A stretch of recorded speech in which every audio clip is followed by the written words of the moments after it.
Here's some of the things that you might need to take care of a gunshot wound, stab wound, a puncture wound, one of those things. First thing and foremost is we want to have some gloves on, because you don't know what the patient might be carrying as far as diseases. You don't want to get blood all over your hands. So try to have a good pair of gloves on. With anything, we've got to have bandaging. Is to control bleeding. We talked about in my how to control bleeding video that all bleeding stops eventually. So we need to try to get it controlled very quickly. So we want to have plenty of bandaging to get this under control. Also, you see I've got a plastic bag here. This is going to be some of your chest injuries. We're going to talk about that a little later in the video. For your puncture injuries, we're going to have bulky dressing as well. We've got a couple of different types of bulky dressing, and also some tape is always handy to have. Like Sush was saying, I've worked for a busy 911 system for 7 years now. I've seen my share of gunshot wounds. So this is just some basic tips on how to take care of someone who's been injured by a gunshot wound. First off is we've got our gloves on to try to protect ourselves and protect the person as well. With a gunshot wound, you're not going to know where the bullet has traveled once it's entered into the body. So we want to keep the patient as still as possible. During this, I'm going to hold Chooch's head still by just placing 2 bags on either side of his head, just to help remind him not to move his head.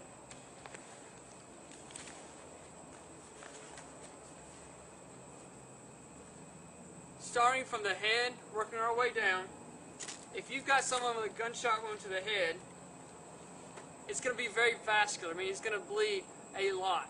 So a lot of bulky dressing is going to be what you're going to use to control this. By direct pressure and holding it. Don't keep moving it off, and just keep holding it. Working our way down, if you've got someone who's been shot from the neck all the way down to the lower rib cage, that has the possibility of being a sucking chest wound, meaning that there's a hole and air is going to be rushing in and out of it. When air is rushing in and out of the chest cavity or the neck area, it's not going to the lungs. It means your patient can get hypoxic, their respiratory rate is going to start decreasing, and they can go into respiratory failure unless you fix it. One of the simplest and easiest way to fix this is simply by putting a gloved hand over the injury. When he breathes in, it's going to create a suction there and stop air from rushing in. So, easiest way to fix this, put a gloved hand on there. Once we get it fixed, I'm going to show you a cheap, easy way to fix it temporarily if you're out in the wilderness, unable to get to help very quickly. Take a plastic bag. We're going to cut this one.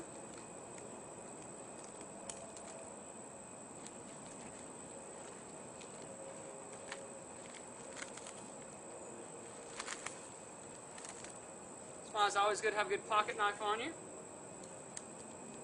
This isn't the most sterile, but in the wilderness, when you can't get to help very quickly, this is going to save your life or your friend's life.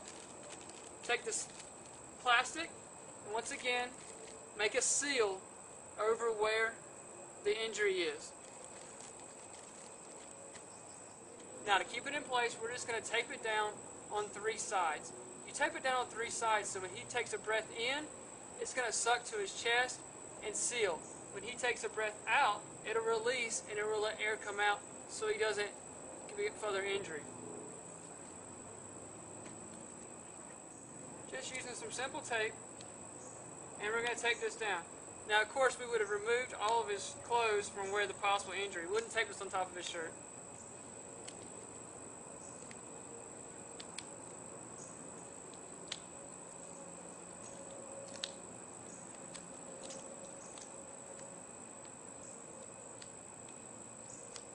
There we go. That is how we treat a gunshot wound to the chest. Also, remember that the lungs are on the back side. So if you get a gunshot wound to the back, this is going to be the exact same treatment, you're just going to do it on the back. With a gunshot wound to the abdomen or pelvis, you're going to want to control that with bulky dressing like we've done before. Take a bulky dressing pad and apply direct pressure. Don't keep removing it, just keep adding on top of it. The next part we're going to talk about is, say, Such has been shot in the arm. We're going to talk about how to control bleeding to the gunshot wound to the arm. Simply, once again, apply direct pressure. And if that doesn't control the bleeding, then we're going to go with our bulky dressing and put a bulky dressing to the arm. If that doesn't control the bleeding, then we'll have to go to a tourniquet. I'm going to show you quickly how to tie a tourniquet. Tying a tourniquet can be one of the most effective ways to control bleeding if you're out in the wilderness and it's going to be an extended time before you can get help. So I'm going to go through, show you how to tie this tourniquet. You want to apply the tourniquet just above the site where the bleeding is. Use a wide bandage.